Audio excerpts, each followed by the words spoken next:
শীতের সন্ধ্যায় যদি থাকে এমন একটি নাস্তা, তাহলে তো সন্ধ্যাটা জমিয়ে যাবে। আসসালামু আলাইকুম। আরও একটি নতুন রেসিপি নিয়ে চলে এলাম। রেসিপিটা তৈরি করতে প্রথমেই কিছু আলু সিদ্ধ করে নিয়েছি। এবার আলুগুলোকে একটি কাঁটা চামচের সাহায্যে ভালোভাবে ম্যাশ করে নেব। গরম থাকা অবস্থায় আলুগুলোকে ভালোভাবে মেখে নিতে হবে। এবার স্বাদমতো লবণ, কাঁচামরিচ কুচি দিয়ে আলুর সাথে ভালোভাবে মিশিয়ে নিলাম।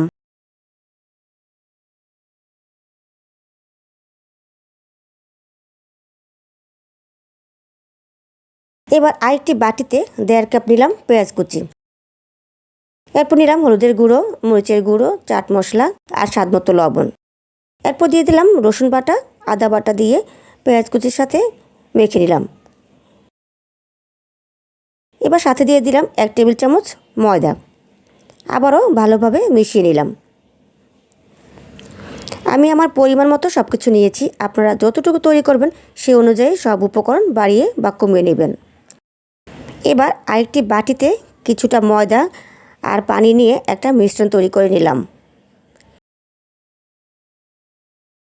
এবার মেখে রাখা আলুগুলোকে গোল গোল করে বলের মতো শেপ করে নিলাম।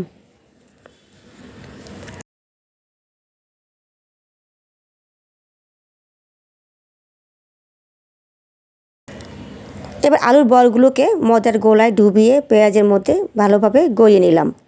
চারপাশে যেন ভালোভাবে পেঁয়াজগুলো লেগে থাকে সেদিকে খেয়াল রাখতে হবে। এভাবে আমি সবগুলো নাস্তা তৈরি করে নিলাম। এবার একটা একটা করে নাস্তা তেলে ছেড়ে দিব। ছোট বড় যে কোনো সাইজে এই নাস্তাটা তৈরি করতে পারেন।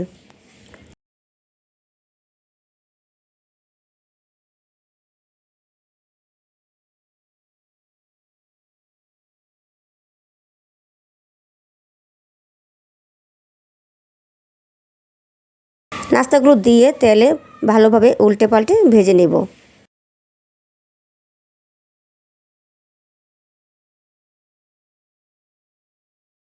নাস্তাগুলো যখন সোনালি কালার কিংবা আপনার পছন্দসই কালার হয়ে আসবে, তখন নাস্তাগুলোকে তেল থেকে ছেঁকে তুলে নিব।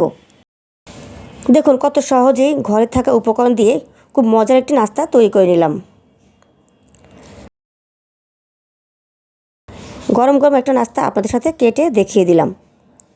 মাশাআল্লাহ, নাস্তাগুলো দেখতে যতটা না সুন্দর হয়েছে, খেতে কিন্তু তার চেয়েও বেশি মজা হয়েছে। তো দেরি না করে আজই তৈরি করুন এই নাস্তাটি, আর পরিবারের ছোট বড় সকলেই মিলেই উপভোগ করুন আজকের এই সন্ধ্যাটা। আর আমার ভিডিওতে লাইক দিবেন, আমার চ্যানেলটাকে সাবস্ক্রাইব করে পাশে থাকা বেল বাটনটাকে ক্লিক করে দিবেন। আপনারা সকলেই ভালো থাকবেন, সুস্থ থাকবেন, নিরাপদে থাকবেন। আমার আর আমার পরিবারের সকলের জন্য দোয়া করবেন। আবার দেখা হবে নতুন কোনো রেসিপিতে ইনশাআল্লাহ। আল্লাহ হাফেজ।